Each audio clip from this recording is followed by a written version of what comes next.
చంద్రబాబు భయపెడుతున్నారా? భయపడుతున్నారా? ఎందుకు అభ్యర్థుల జాబితా ప్రకటించడం లేదు? ఏపీ పొలిటికల్ సర్కిల్లో ఇదే చర్చ నడుస్తోంది.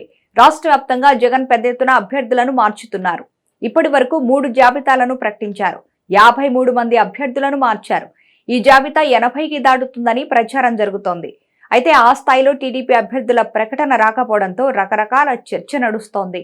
వైసీపీ ఒంటరి పోరుకు సిద్ధమైంది. అందుకే ఆ పార్టీ అభ్యర్థులను స్వేచ్ఛగా మార్చుకుంటుంది. చాలా మంది నేతలకు స్థానచలనం కలిగిస్తోంది. మరికొందరిని పక్కన పెడుతోంది. అయితే ఈ మార్పులతో ఆ పార్టీకి చాలా మంది నాయకులు గుడ్ బై చెప్తున్నారు. దాని పర్యవసానాలు ఎన్నికలపై చూపుతాయని విశ్లేషకులు అభిప్రాయపడుతున్నారు. అయితే జగన్ సామాజిక సాధికారతకు పెద్దపీట వేస్తూ ఈ మార్పులు చేస్తున్నారు. అవసరమైతే తన సొంత సామాజిక వర్గం నేతలను సైతం పక్కన పెడుతున్నారు.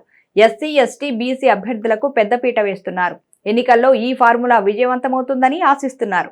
అయితే చంద్రబాబు వ్యూహాత్మకంగానే అభ్యర్థుల జాబితా ప్రకటనలో జాప్యం చేస్తున్నారని టీడీపీ వర్గాలు చెప్తున్నాయి. వీలైనంత త్వరగా అభ్యర్థులను ప్రకటిద్దామని పవన్ చెప్తుండగా చంద్రబాబు వద్దని వారించినట్లు తెలుస్తోంది. సామాజిక సాధికారత పేరుతో జగన్ పెద్ద ఎత్తున అభ్యర్థులను మార్చడాన్ని చంద్రబాబు నిశ్చితంగా గమనిస్తున్నారు. అందుకు తగ్గట్టుగానే అడుగులు కూడా వేస్తున్నారు. జగన్ మార్పులు చేసిన నియోజకవర్గాల్లో బలమైన రాజకీయ నేపథ్యం, ఆర్థిక అండ, సామాజిక సమీకరణాలను పరిగణలోనికి తీసుకొని అభ్యర్థులను నిలపాలని భావిస్తున్నారు. చంద్రబాబు వ్యూహాలు అంతుపట్టక జగన్ భయంతోనే అభ్యర్థులను మార్చుతున్నారని అటు టీడీపీ శ్రేణులు భావిస్తున్నాయి. జగన్ పైకి మేకపోతు గాంభీర్యంతో ఉన్నారని, లోపల మాత్రం ఓటమి భయంతో ఉన్నారని అభిప్రాయపడుతున్నారు. ఈ విషయంలో అసలు చంద్రబాబుకు భయమే లేదని తేల్చి చెప్తున్నారు.